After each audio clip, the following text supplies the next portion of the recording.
So we're here at the Dravo, somebody tell me which pronunciation is right. Hey everyone, it's Vince from Secrets of the Trails doing a quick trail update on the Sutersville to Boston portion of the Great Allegheny Passage. Recently, the Mon-Yough Trail Council put on their Facebook page that they had installed 5 new interpretive signs along this portion of the trail that extends from Sutersville to Boston. It's sometimes called the Boston Trail. Recall that the Mon-Yough Trail Council manages this portion of the Great Allegheny Passage for the Conservancy and the Regional Trail Corporation. I wanted to actually check out these new signs, so come on with me, we're going to check them out. So shortly after mile marker 119, is one of the ones that I've been begging to have refurbished. It's right here at the Red Waterfall. So here just after mile marker 119 on the Great Allegheny Passage is one of the first interpretive signs that really needed to be replaced. And guess what? The Mon-Yough Trail Council replaced it. So it's right here on the opposite side of the trail from the waterfall. And as you can see, it's absolutely beautiful. I'm going to show you a photo of what it used to look like whenever I did the original trail video on this West Newton to Boston section last year. Look at that. Fantastic, guys.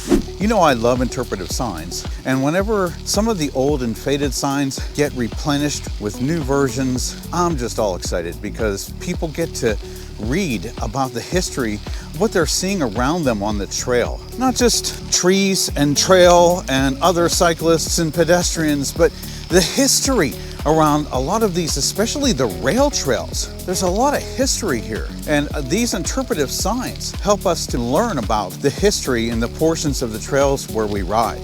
So we're coming up to the Dravo rest stop. Here's our next interpretive sign. So we're here at the Dravo, somebody tell me which pronunciation is right. Just leave a message in the comments below. But here at, I'm gonna call it Dravo. Here at the Dravo rest stop, and we've got the rest stop right there. I think we actually explained a little bit about this in the original video last year, but here's the new interpretive sign. This one actually wasn't here before, and I don't think anybody ever explained. What are these? Train masters and trained engineers needed to know where the trains were during their run, so mile markers were set up every mile. Obviously, we've seen the mile markers that the Great Allegheny Passage has set up, but sometimes we've just blown past some of these markers. We may not have explained that completely, but this is a new one, so stop by here at the Dravo rest stop and take a look for this sign. So we're coming up to the 12 road trail access that we mentioned in the last video, and here's our next interpretive sign. So as I said, we're at the 12 road trail access that we featured in the original video here, and here's the other new interpretive sign. This is talking about sky ferries on Mon-Yough. If you recall in the original video, I did a little bit on the sky ferries. A lot of the information I gleaned from the Milepost, which is the newsletter for the Mon-Yough Trail Council.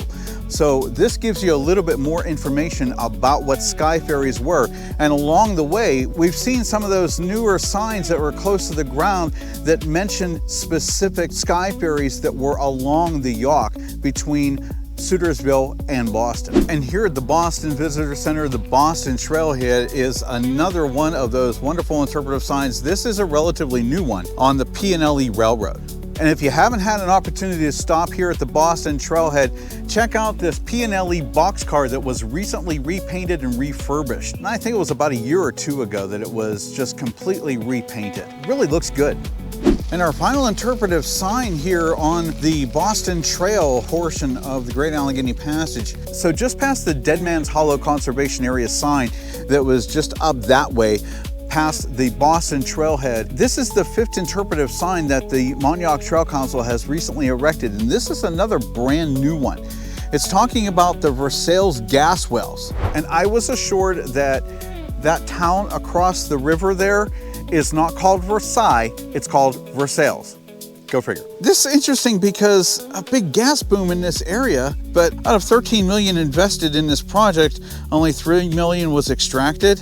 Wow, that doesn't seem like a really good investment there. The Mon-Yough Trail Council said that somewhere up in the Dead Man's Hollow Conservation Area is an old well cap. So if you plan on hiking up in there, look for it. I won't, but you can. It's called Dead Man's Hollow for a couple of good reasons, I guess. So I really hope you enjoyed this quick look at these 5 new interpretive signs, 4 brand new ones for us to enjoy and learn about the history of the areas around the Boston Trail, as well as the one on the Red Waterfall that was a complete redo. Thank you very much to the Mon-Yough Trail Council, the Great Allegheny Passage Conservancy, the Regional Trail Council, the Pennsylvania Department of Conservation and Natural Resources, and everybody who contributed to make these 5 new signs a reality. It's really great. You know I love interpretive signs, so it's really fantastic to be able to see new signs that we can learn about the history of the areas around where we ride here along the Gap. Thanks again for watching. I'll see you out on the trail. Have a great ride.